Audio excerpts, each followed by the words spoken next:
Hello guys, हामी चाहिँ आज पोखरामा पानी परेको थियो भर्खरै अनि पानी परिसकेपछि चाहिँ मौसम सफा भयो अनि घुमाउनु लाग्यो अनि त्यही भएर चाहिँ घुम्नलाई माथि मेटलाङतिर जान लागेको। अनि मसँग मेटलाङमा जाने बेलामा चाहिँ मेरो आन्टी हुनुहुन्छ अनि यी साना साना केटाकेटीहरू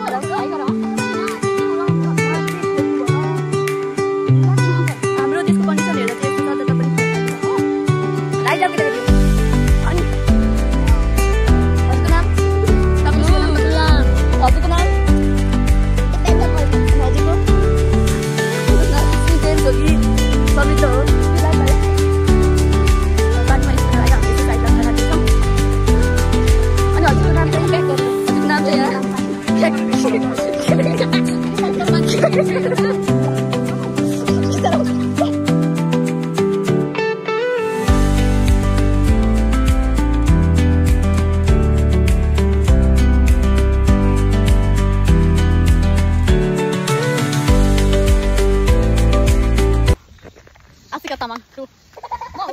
कस्तो राम्रो मौसम के छिटो आइजाउ न वहाँ देख्दैन कि रमाइलो सुन्दरता हेर्दा चाहिँ हेरु जस्तो लाग्छ तर पनि कतै कतै फोहोर गरेको देख्दा छि यो नेपाल कति फोहोरी भने जस्तो लाग्छ। के यो सायरी भन्नुभएको के भन्नु पछि ए छिटो आउनु सायरी छिटो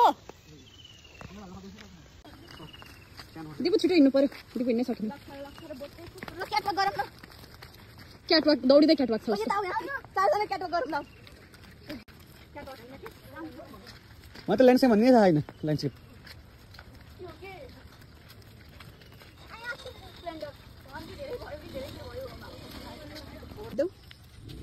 के भयो भयो अब चाहिँ पोखराको सौन्दर्य हेर्दा हेरु लाग्ने जस्तो छ। अनि ऊ चाहिँ हाम्रो घर नजिकको खुडे पोखरी अलि देखियो छैन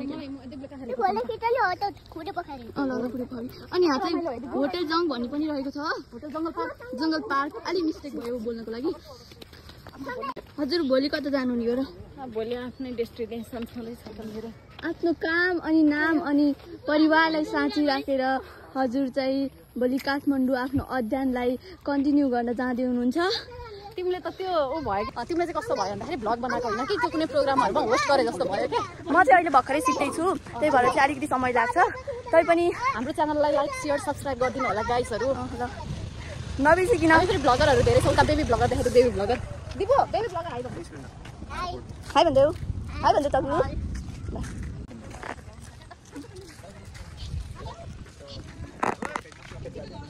सबैजना इभिनिङ वाक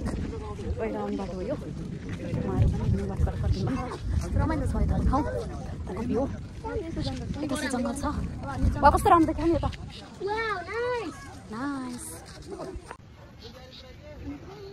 भर्खर पानी परेर अलिक पानी कम भयो अहिले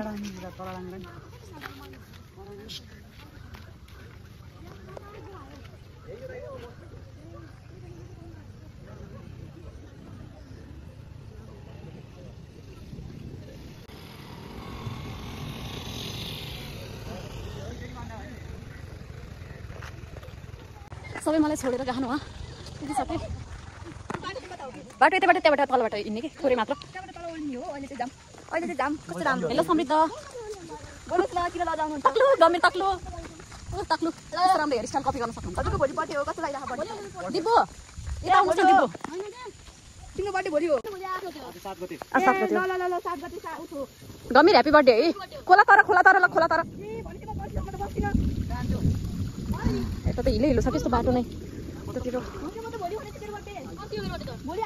ए बाटो हिलो छ है राम्रोसँग हेरौँ न यसो हामी बनाउँछौँ कि ल मैले यहाँ जिस्ताउनेहरूलाई कस्तो बाजी ठोकेको मैले मेरो जस्तो कपाल काटेर गल्बिँदै भर्खर वाह खतरा यतिको चाहिँ हुनुपर्छ ल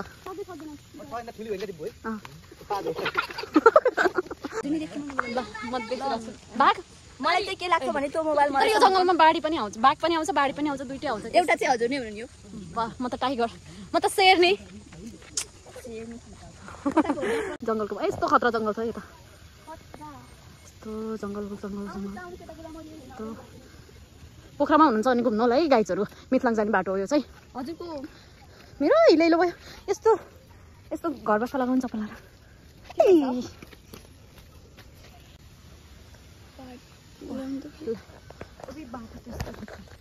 ल कस्तो गरिराख्नु भयो हिँड्नको लागि उहाँ हाम्रो 3 जना भाइहरू चाहिँ उहाँ पुगिसक्नु भयो भने भर्खर यहाँ पोखरामा बाढी आएर यहाँ यो बाटोलाई चाहिँ यस्तो बनाएको छ अनि यो बाटोलाई चाहिँ मर्मत गर्नको लागि मान्छे आउनुभएको थियो उहाँहरू पनि मुसलधारे पानी असनधारा पानी परेर चाहिँ फर्केर जानुभएको छ ल भुटावर हाई गर्नुहोस् के भन्न चाहनुहुन्छ र गरिमा पौडेल भन्न चाहन्छु गरिमा पौडेल हो मेरै नाम हो अरू केही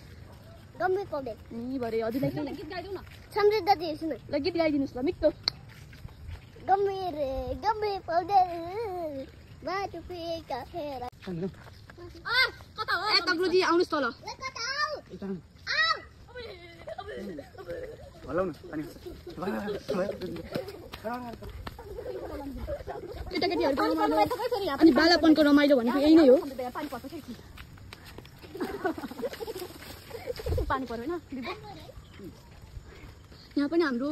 यो मेचलाङ जाने बाटोमा चाहिँ धेरै नै रमाइलो सुन्दर घरहरू छ छाता चाहिँ यहाँ मसँग छ पानी पर्न लागेको छ यस्तो खोजहरूमा पनि मानिसहरूले आफ्नो जीवन चलाउनको लागि दाउराहरू जम्मा गरेर राखेको हुन्छ अनि त्यो चाहिँ घना जङ्गलको बाँसखारी हो अब हामी चाहिँ जङ्गललाई पार गरेर यता सरको जाने बाटो जुनमा चाहिँ लबी डाँडातिर चाहिँ आउनुलाई म चाहिँ भर्खर होस्टेलबाट निस्केको भएर अलिक हिँड्न चाहिँ गाह्रो भइरहेको त्यही पनि हिँड्छु म टुइ हिँड्नु भयो हिँड्नको लागि लट्ठीको सहायता खोज्दै हुनुहुन्छ चाहिँ मेरो आन्टी दिपो पानी पर्छ है फेरि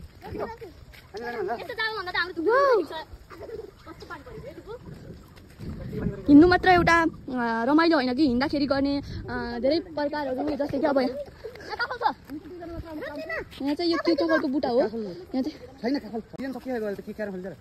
त्यो कफलहरू छ यो चाहिँ हामीले टिप्दैछौँ काँचो भए पनि मेरो चाहिँ अलि हाइट सानो भएर हाइट पुग्न नसकेको कारणले यति टिप्दैछु भाइ चाहिँ टिप ल मेरो हाइट ठुलो छ ल टिपेर अनि ल्याउ ल मेरो कलिज भिरको बाटो छोरी यतातिर यो चाहिँ हाम्रो पोखरा उता चाहिँ लबी डाँडा अनि यहाँ मुनि चाहिँ मेरो घर हो हामी जाने बाटो चाहिँ यो हो तर हामी यता जाउँ कि यता जाउँ मौसम चाहिँ एकदम खराब छ त्यही भएर हामी चाहिँ यताबाट जाने निर्णय गऱ्यौँ हामी चाहिँ माथि पुगेर फर्किसकेको छौँ भने अब सानो खुच्चेलाई चाहिँ मैले बोक्दैछु ल यस्तो स्ट्रगलले हेर्नु परेको छ अब पानी परेर यस्तो बाटोमा